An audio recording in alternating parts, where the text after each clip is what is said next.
Well, hello. My name is Rustin Lippincott, and I am the director here at the Fairfield Arts and Convention Center.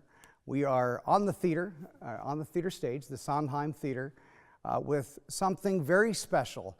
You know, as we look back in the 10 years of the Fairfield Arts and Convention Center and the 500 performances and people that we've had on the stage, nothing compares to the man I'm sitting next to from San Francisco.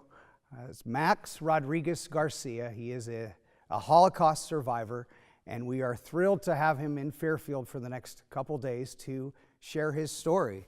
So, Max, what can people expect to hear from you? How did your talk come about? My talk came about because I was born in Amsterdam, Holland, in 1924, which makes me almost 93 years young. And we had a normal life. I grew up in Amsterdam, went to school in Amsterdam.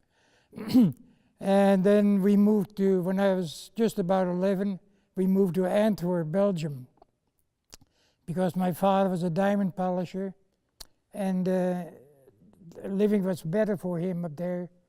And so we went there. Then in 1939, I was just about to be 15. We moved back to Holland, to Amsterdam, because my father saw a war coming on. And that's the beginning of the story. And then the Germans invaded us in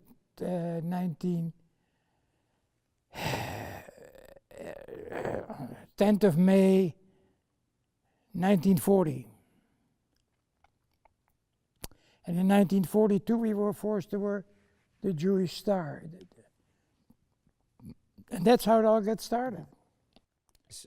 So I've been asked over the last 3 months, how is Max? How did this all happen? And we were talking on the drive back from the airport yesterday that I attended a meeting, and we were talking about different things that we've been to, and this lady said, "Oh my gosh, we just had this speaker in Cresco, Iowa, and his name was Max Rodrigues Garcia, and he's a Holocaust survivor, and it was amazing." So, as you know, I looked you up on the internet, and I emailed you, and I just this process. Here you are. So, what can people, someone that doesn't know, isn't a war buff or a history buff, what beside your survival, what can they hear about your life in San Francisco? My father, my mother, and my younger sister were all gassed by the Germans in places. My younger sister had just turned 16, and 2 weeks later she was dead, gassed, in Auschwitz. My parents were gassed. I went into hiding on the 2nd of January 1943 because my father said he's got to go into hiding because we don't want him to go disappear. And he put the word out with the underground, and we got a place in Amsterdam, and I went into hiding there. And then my parents came to visit me on my birthday on the 28th of June, and about a week or so later they were picked up, and they were sent to Sobibor in Poland, and came off the train directly into the gas chamber. Wow. And so then to some stupid thing that I did, I was betrayed. I was a teenager, and I had met a young woman before the war started, and a kind of, teenage love, but she lived about 100 kilometers away from us, so I went on my bicycle. Anyway, I get to go into hiding. I was betrayed to my own stupidity, and then finally somebody betrayed me, who sat across the street, an older man. He called the police and said, "There's a Jew hidden over there." Oh, wow. And the police came and couldn't find me. As you've toured the world to tell your story, What are some of the things that people have come up and said to you? I mean, what are some of the things that, because obviously you've impacted so many people with your story, what have people said to you that has stuck with you? In 1975, my wife said to me, Max, I think I want to write essays for the children. We have 3 children, so that they will know when they grow up what you had to endure. And then we talked about it, my life, and she asked questions. And then one day I came home from my office. I'm an architect, by the way, and that's a story in itself. And she said, I need to talk to you. And I said, what? I said, well, you find out. After dinner, we sat down in the living room, and she started asking questions. Then before she asked questions, she said, I want you to know I spent all day in the main library downtown, and I requested to see all the newspapers that were printed on the 3rd of September, 1940. And I said, why?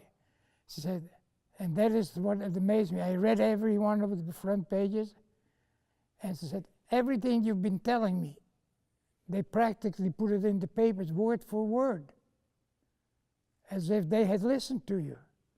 I said, and I began to realize, reading this thing, this guy I married, he is a wonder, because his memory is such that he can go all the way back to before he was 15, all the way in Belgium, and he remembers every damn thing. And so that's when I realized I could trust you, and I decided that an essay won't do it, so I have to write a book. That's how it got started. So the book has been successful. You said you've sold many copies around the world, and now you're speaking. So not only that, it was printed also in the Czech language, and it's also printed in German. Wow. And I asked, printed in Holland, and they said no, because everybody in Holland speaks English and reads it. So there's no sense to spend money on just to get it into the Dutch language. That makes no sense. So. Yeah. Well, Max, we're sure excited to have you in Fairfield for the next couple days.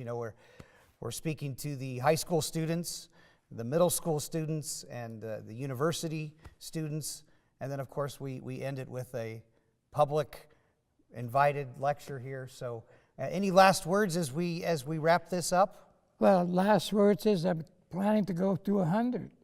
100 years, and you're 93 and. Almost 93, and I was so impressed when we were talking. I asked him how he's got a black eye, and I asked him what happened, Max, and he said, "Well, I was getting my own groceries. I was at getting on the bus, and a lady bumped into you." So the fact that you're 93 and you're carrying so well, and thanks for coming, and we're sure excited that you're in Fairfield. I'm delighted to be here because I had some very nice experiences. Yeah. I was telling the police chief earlier. And he's quite a sense of humor, so I'm sure you'll be laughing a little bit listening to him speak. I hope that I can enthuse the people, that they understand it's not all misery. Sure. Well, thanks, Max.